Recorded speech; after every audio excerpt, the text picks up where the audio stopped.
closer look at the Republican National Convention. We're joined by Christy Setzer, president of New Heights Communications. She's worked on a few presidential campaigns for Democrats, including Al Gore and Howard Dean, and Sabrina Schaeffer, executive director of the Independent Women's Forum. She has also worked for lawmakers on the other side of the aisle, the more conservative side of the aisle, shall I say. Well, you know, ladies, the marquee event gets underway in just about a half hour from now, and everyone has been waiting for Mitt Romney's big speech to capstone the end of the convention. What does he need to do tonight? How does he need to accomplish this? Sabrina, let's start with you, and then Christy, can he do it? Romney needs to make clear to Americans that elections are about choices, and there's two choices that American voters can make. One is to stay on the path we're on, in which the federal government is bloated and it's surging, or I think he's going to try to sway voters to think about the Romney-Ryan ticket, which would help to rein in that progressive state and restore government to its proper constitutional limits. Christy, do you think he can accomplish it? I mean, this is the big spotlight. The big spotlight is on him tonight. I think he needs to do a couple of things. I agree. I do think that he needs to lay out the vision for a Romney-Ryan ticket more than he has up to this point. But I also think that he needs to simply become more likable. This is his big moment where he's actually going to introduce himself to the American people. And right now, the greatest deficit that Mitt Romney has in front of him is the number of people who say that they actually like him. President Obama has something like a 20-point advantage when it comes to those issues. And the truth is that as polarized as we are as a nation on a great many issues, everything from gay marriage to immigration to foreign policy, what they really most want in their commander-in-chief and their president is someone that they actually appreciate and like and actually want to sit down with. Do you think that this is being accomplished? Because, we heard from his wife, who basically laid out all the reasons why we should vote for him and what makes him a likable person.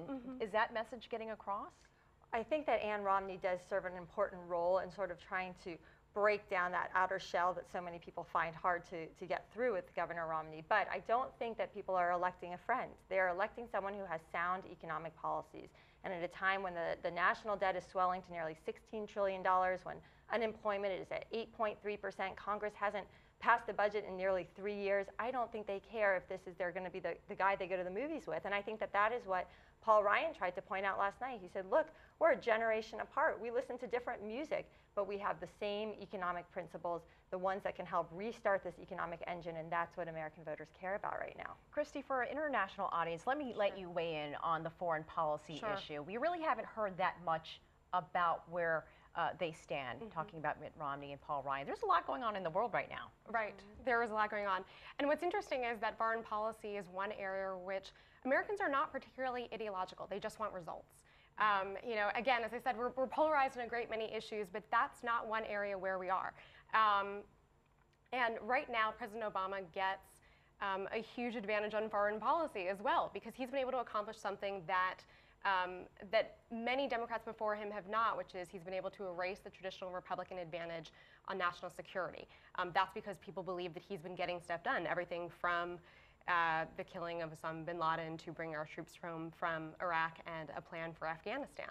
So there absolutely is a lot going on right now in the world, and they believe that President Obama is the person to get it done.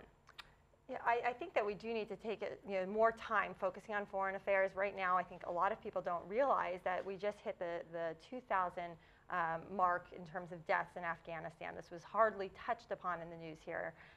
But I think the one thing that gives me confidence in Governor Romney is the fact that I believe that he really understands that our economic security here at home is essentially and intricately connected to our national security here and abroad. And if we can demonstrate through sound fiscal policy, through good energy reforms, through greater educational freedom, immigration reform, all of these things are so essential to us then becoming an economic leader and leading by demonstration to the rest of the world. Okay, Sabrina Schaeffer, Christy Setzer, thank you both for joining us. We'll have you back on. We'll have to see what Mr. Romney says tonight. Thank you. Thanks for having us.